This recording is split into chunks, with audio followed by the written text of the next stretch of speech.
Alright, so this is a brief tutorial on how to put a phone call on the air at WTJU using our new phone channel. It's actually quite easy, but it is definitely worth taking a moment to review. Um, so you've seen this new phone channel on the board. A couple of you have accidentally put a dial tone on the air. You'll see that right now it's in program, also in audition. Never push this button down. Leave this button up all the time.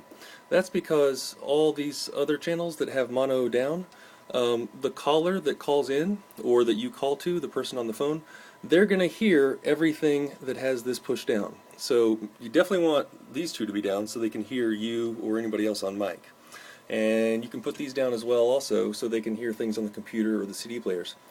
You do not want to push this down because that would create a terrible feedback loop. So always leave that up. Okay.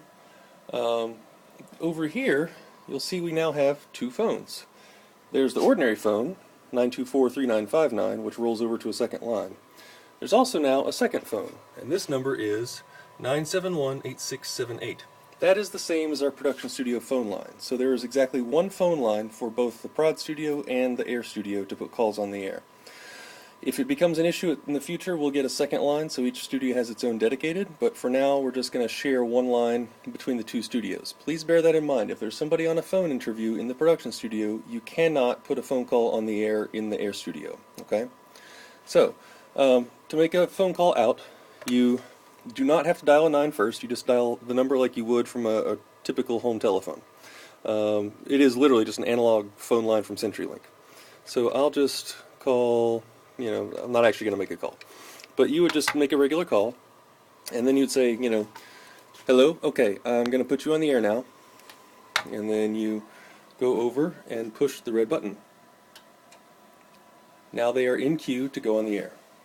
You'll see, this is the actual phone hybrid right here. And so, when you push that red button on the board, this switched from off to on. And now it's ready to go on the air. Now I'm going to take this out of program so it doesn't actually go on the air, but you could listen. Please hang up and place your call again. You have exceeded the time allowed to dial a call. Yeah. So there you go. I'm going to hang up. And then hang up the phone, and we're all good. In fact, actually what you should do is after you hit the red button on the board, hang up this phone, okay? That way you won't have two phones going. Basically, when you push the red button on the board, it's kind of like picking up a different phone in your house back if you had a landline still. You say, hey, I'm going to take this call over in the kitchen. And so you leave one phone off the hook until you push the button, and then you hang up the first phone. So that's pretty much how it works. There are some rules to bear in mind.